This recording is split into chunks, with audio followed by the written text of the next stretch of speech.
भक्ति धारा सबका कल्याण हो। आप देख रहे हैं एच सीरीज भक्ति। प्रजापति रुचि और उनके पितरों का संवाद की छोटी सी कथा सुना रहा हूँ, तो सुनिए। श्री सूत जी ने कहा, भगवान हरि ने ब्रह्मा और भगवान शिव को 14 मनमंत्रों का जो वर्णन सुनाया था, मैंने आपको वह सुना दिया है। अब मार्कंडेय जी ने करोलजिकी मुनि को पितृ स्त्रोत सुनाया था, वह आप सभी को सुना रहा हूँ, आप सब उसे श्रवण करें। मार्कंडेय जी ने कहा, प्राचीन काल में रुचि नामक प्रजापति माया मोह को छोड़कर निर्भय होकर स्वल्प शयन करते हुए निरहंकार भाव से इस पृथ्वी पर विचरण करने लगे। उन्होंने अग्निहोत्र का परित्याग कर दिया, घर में रहना छोड़ दिया। वे एक बार भोजन करते एवं ग्रह स्थादि आश्रम के नियमों से रहित, जो संग रहित होकर इधर उधर अकेले ही विचरण करते थे।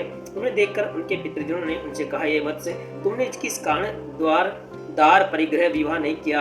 ये दार परिग्रह स्वर्ग एवं मोक्ष पर प्राप्ति का हेतु है।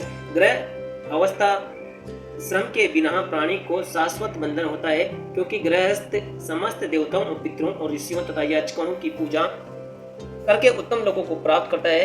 वह देवताओं को स्वाहा और पितरों को स्वधा शब्दों के उच्चारण से तथा अतिथि एवं व्रत्यादि जनों को अन्नदान से संतुष्ट करता है। ऐसा न करके तुम देव ऋण और हम सभी पितृ जनों के ऋण आबद्ध हो।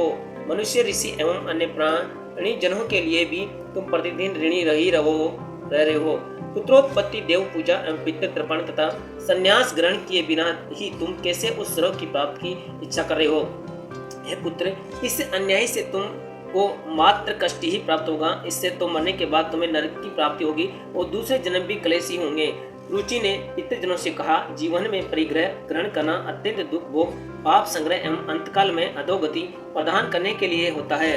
ऐसा विचार करके ही मैंने स्त्री परिग्रह विवाह नहीं किया है। ऋण मात्र विचार करने से ही अपने अंतःकरण में विद्यमान संशय संदेह को दूर करने का उपाय किया जा सकता है। परिग्रह उस मुक्ति का कारण नहीं हो सकता जो निष्परिग्रह प्रतिदिन विद्या के सद ज्ञानोपार्जन की रूपी जलधारा अपने आत्मा को निर्मल करता है।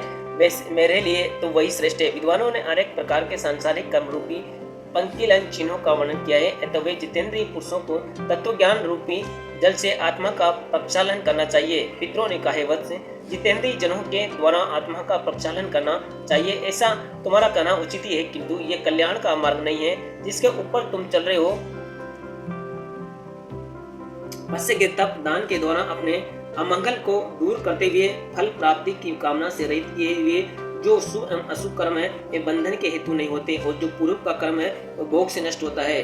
प्रारब्ध का जो पुण्य कर्म है वह सुख दुखात्मक भोगने से निरंतर नष्ट होता रहता है। इस प्रकार देवजनों के द्वारा अपनी आत्मा का प्रक्षालन होता रहता है और कर्म बंधन से उसकी रक्षा की जा सकती है। अपने विवेक से रक्षित आत्मा पाप रूपी से लिप्त नहीं होती। रुचि ने कहा, है पितामह, आदि पितृगण, वेद में कर्म मार्ग के प्रतिपादन के द्वारा अविद्या माया की परिपुष्टि की गई है, इसलिए आप सब कैसे मुझे उसी मार्ग में चलने के लिए प्रवृत्त कर रहे हैं? पितरों ने कहा, कर्म के द्वारा जो कुछ किया जाता है वह सब अविद्या है।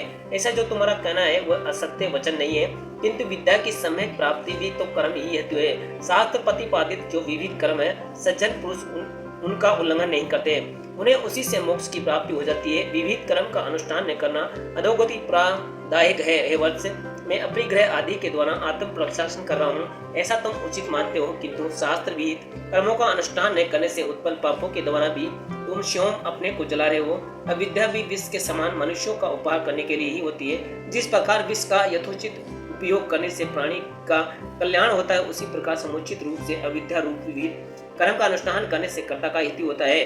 वह बंधन से के लिए नहीं अपितु मोक्ष के लिए है। पुत्र, इस कारण तुम विधि पूर्वक द्वार परिग्रह अथवा अपना विवाह करो। लौकिक कर्मों का सम्यक रीति से अनुष्ठान न करने से तुम आजन्म विफलता को ही प्राप्त करोगे। रुचि ने कहा, पितृगण, अब तो मैं वृद्ध हो गया हूँ, कौन मुझे अपनी कन्या प्रदान करेगा? वैसे भी मुझे जैसे अंकित व्यक्ति के लिए परिग्रह अथवा विवाह करना अत्यंत कष्ट साध्य है। पितरों ने कहा, वत्स, यदि तुम हमारे वचन का अनुपालन नहीं करते हो तो निश्चित ही हम सभी पितरों का पतन होगा और तुम्हारी अधोगति होगी। हे मुनिश्रेष्ठ, ऐसा कहकर उस प्रजापति रुचि के सभी पितृगण देखते ही देखते वायु वेग के झोंकों से मुझे ये दीपकों का सम्मान सहसा अदृश्य हो गया। जय श्री राम। श्रोताओं, आपको प्रजापति रुचि और उनके पितरों का संवाद की ये कथा कैसी लगी कृपया कमेंट करके जरूर बताएं और ऐसी ही कथा सुनने के लिए हमारे चैनल एच सीरीज भक्ति एच सीरीज भक्ति धारा को सब्सक्राइब करें।